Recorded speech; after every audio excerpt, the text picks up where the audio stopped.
We've talked about the national real estate market outlook and why we don't expect a crash nor price depreciation for years. But how about the local real estate market? How are the Bristol, Kingsport, and Johnson City areas in Northeast Tennessee and the Bristol and Abingdon areas in Southwest Virginia faring right now? Like most of the country, the local housing inventory is too low to keep up with demand.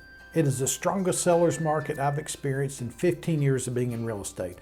In fact, it's probably the lowest inventory level compared to sales the U.S. market overall has ever seen. This is Scott Henninger with the Home Team, brokered by eXp Realty. Kim and I love the Tri-Cities, and we are here to help you make the best decisions for your needs. As I'm recording this video on February 26th in 2022, there are only 7 homes in the entire city of Bristol, Virginia for sale, and 15 in Bristol, Tennessee. Now, if you expand outside the city limits, you'll find more, of course, but to just give you some perspective, we would need over 150 active listings in Bristol right now, based on the current sales rate, to become a balanced market. Johnson City has 44 homes on the market, and the Kingsport area is 72. Now, you might think that compared to Bristol, 72 homes on the market sounds pretty good. The thing is, in the last 90 days, 432 homes have sold in the Kingsport area, 144 per month. That means that there is about 2 weeks of inventory available in Kingsport. Know what a balanced, which means neither a buyer's nor a seller's market is? 6 months of inventory, not 2 weeks. That gives you some perspective of just how deep of a seller's market we are in. That's why I think it's so unlikely for there to be price depreciation for the foreseeable future.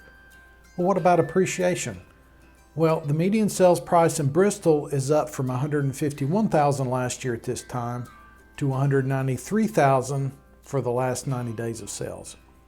Kingsport has gone from $175,000 to $210,000, and Johnson City's median sales price over the last 90 days is $260,000 versus the same time last year of just $209,000. The entire area's days on market is running around 50 days on average.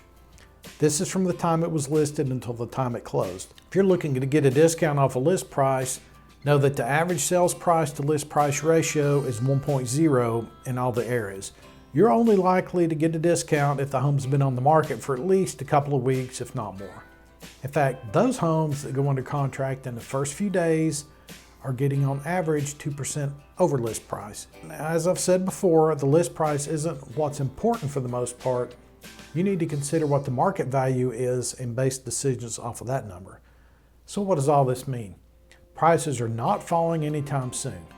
Sales will have to slow very dramatically, and the inventory of available homes will have to increase by an order of magnitude in some areas for us to get to levels of normal appreciation, which is 2 to 3% per year. If you're looking to buy, be patient. Get your pre-approval or cash in hand and be ready to look within hours of a home going live in the MLS. I know it isn't easy right now as a buyer. If you're a seller, same goes for you, but we need to talk strategy depending on your circumstances so you don't wind up homeless. I hope this has been helpful. This is Scott Henninger with the Home Team, brokered by eXp Realty. We're exceeding expectations, whether it's your first home or your last.